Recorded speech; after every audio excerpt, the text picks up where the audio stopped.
we have finished, we have completed the biological comparison microscopes, and we are moving into ballistics comparison microscope.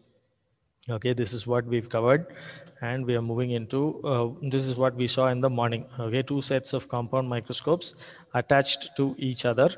Okay, compound microscopes with mechanical stage. Okay, mechanical stage means you can place a glass slide over it. Okay, and you can view usual biological material are seen via glass slides, because glass is a transparent medium and transmitted light can help us understand what the object contains. So that is why we use a mechanical stage in biological comparison microscopes, whereas in a ballistics comparison we would see a different type of stage setup. Okay, and it also uses transmitted light to form the image. Okay, the light that passes through the image is what is used to make out the image. Now, it passes through the object. The light that passes through the object is what is used to make out the image. Okay, and in a biological comparison microscope, it is the two microscopes are connected using an optical bridge, and that optical bridge, it can be made of certain lenses and mirrors to join both the visuals of two different microscopes into one eyepiece. And we can have either a split view image or a superimposed image view also in a biological comparison microscope. So this is what we learned today morning. Okay, now we're moving into what is known as a ballistics comparison microscope. Okay, the physics is the same. Okay, there is no big change. It uses light. It uses two microscopes attached with each other. The two microscopes are bridged using a optical bridge. Okay, the visuals from the left microscope and the visuals from the right microscope are joined in the optical bridge. The optical bridge is same as biological microscope. It's made of a set of lens and mirrors to portray both the images fused into one eyepiece. Okay, you can either have a split view image, you can also have a superimposed image, but it makes no sense to have a superimposed image in the case of ballistics comparison microscope. Why? Because we use opaque objects under the ballistics comparison microscope. We don't use transparent or translucent objects under the ballistics comparison microscope. So this uses reflected light. Okay, so basically here the light source is above the object. This is the stage. Okay, this C-shaped arm that you're seeing here in the microscope, this is the stage. It has certain markings on it. It can be moved to certain degrees of angles. Okay, rotated or slanted. Okay, and the stage is here, these metal points that you are seeing. Okay, it'll be like a kind of a small depression where they would add certain resin. Okay, and they would place the bullet or whatever that they are going to study. Okay, they would put it right here at these stage points, and light does not come from the bottom, just like we saw in biological comparison microscope or the simple compound microscope. Here the light is from above. It is focused onto the object. Okay, it is portrayed onto the object. There are two different light sources for two different arms of the microscope. Okay, from here our objective light picks up the reflected light from the object. Okay, and it passes through the optical bridge into the eyepiece. This is what happens in a ballistics comparison microscope. Okay, and the stage is a major difference. There it was a mechanical stage, here it is a coaxial ball stage. Okay, coaxial ball stage is the correct term that is used to refer the stage of a ballistics comparison microscope. Okay, coaxial ball stage because it uses a ball over wheel movement. Okay, it can be moved laterally, left and right. It can be moved laterally, up and down. It can also be raised. Okay, so there is three-dimensional movement, and this stage that you see here can also be revolved around this stage. Okay, so you can see a three-dimensional object kind of view. Okay, you can view the object in a in all the three dimensions. You can keep, they're usually motorized microscopes, these ballistics comparison microscopes. So you can move, tilt, rotate, revolve, anything you can do with this object to ensure that both your objects are focusing the same point which you are interested in. Okay, so this is a coaxial ball stage movement, and the light that is used is reflected light to make up the image. And this is how a ballistics comparison microscope usually looks. Okay, it is a more sophisticated comparison microscope than a biological comparison microscope. Usually, or almost always, it is a automated motorized equipment. Okay, right from the table it is motorized. Okay, the table's height, right from the table's height you can adjust. Okay, it comes along with the table, you can adjust right from the table's height. Okay, there are different adjustment knobs to increase or decrease the intensity of light, move the object to and fro, or revolve or rotate the objects. Okay, and there are different intensity filters for changing the light sources nature. Okay, and there are also different settings for your optical bridge to either split view. Even in the split view image, you can even make arrange adjustments in your split view image using the ballistics comparison microscopes console here. Okay, even the optics totally can be pulled down or pulled up, also tilted.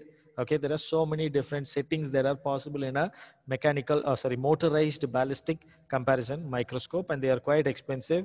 All the ballistics units compulsorily have a ballistics comparison microscope. Without this, ballistics becomes almost negligible. You can't do ballistics without this as of today. Okay, just another picture of the stage. Okay, this is how it is positioned. Okay, there is a coaxial ball stage. You can move this stage up and down as well, or through this rail that is there in the C axis. Okay, and you can also move it up and down or left and right. Okay, and this is how it works. And the objective lenses are mounted here, connected to optical bridge, which gives you a common view. This is how a stage looks. Okay, so now we'll just understand a little bit of ballistics to understand what all we look for under the ballistics comparison microscope. Okay, just a little introduction only. I'm not going to confuse you with too many terminologies or anything. Just so that you will understand, only if you know what happens when a firearm fires, you can understand what are we looking for, what is this purpose of having a ballistics comparison microscope. Okay, so anybody can list out certain types of firearms, anything that you've heard or read. Okay, any names of firearms, different types, broad types, if you know.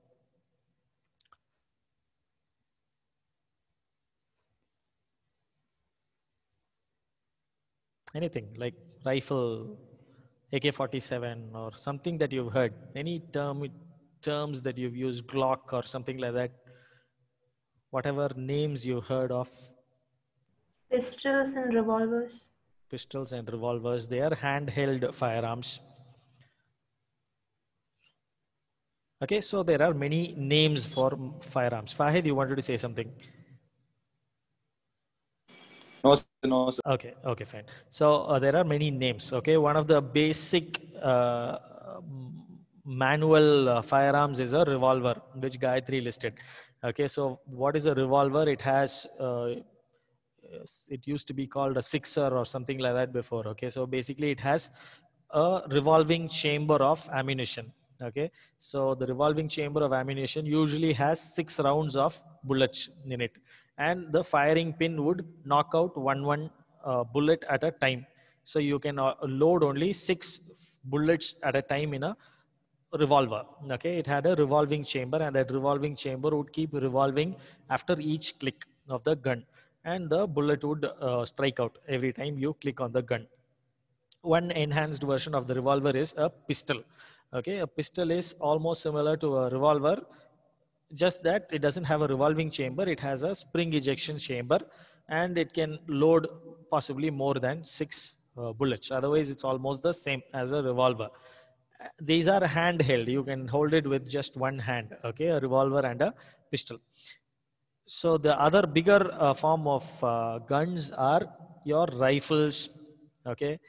They are commonly called rifles, okay. We have our AK-47 is a rifle, okay. All our the rifles that our police staff in India have, they are also rifles, okay. There are shotguns, what are known as shotguns.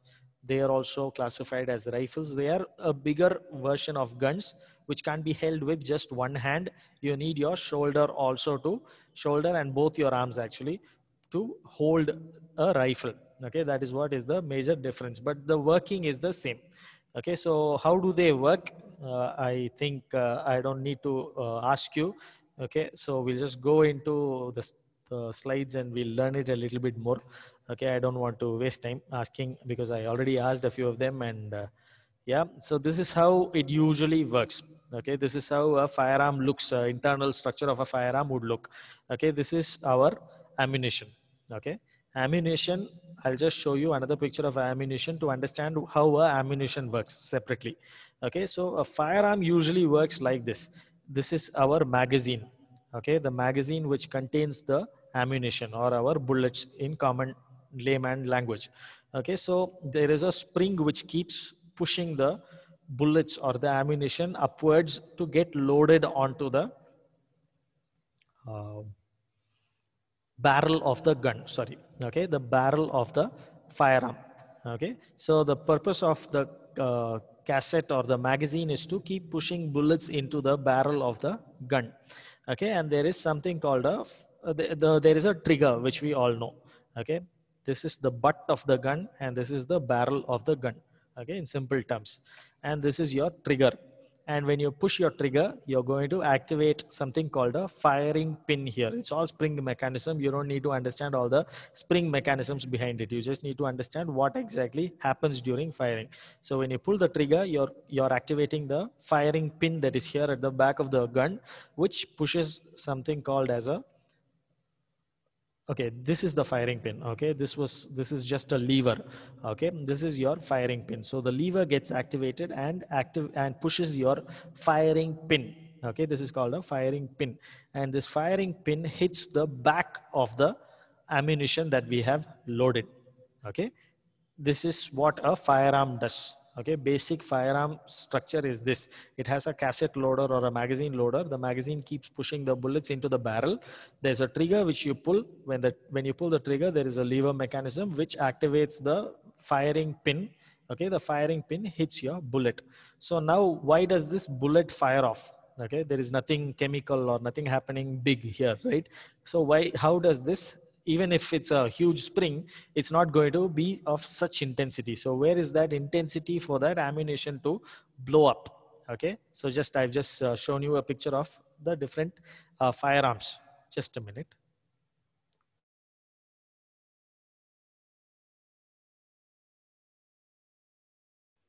Sorry. Okay, so revolver, like we discussed, pistol, okay, and a rifle.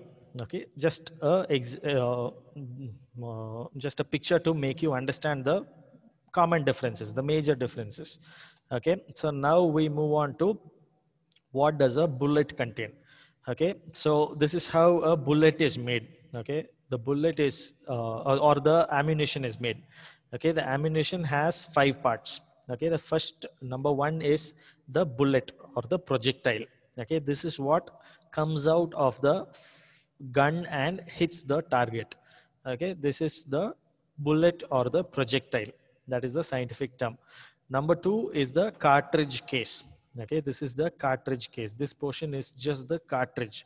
This is not going to come out and hit the target. It's going to fall off your gun.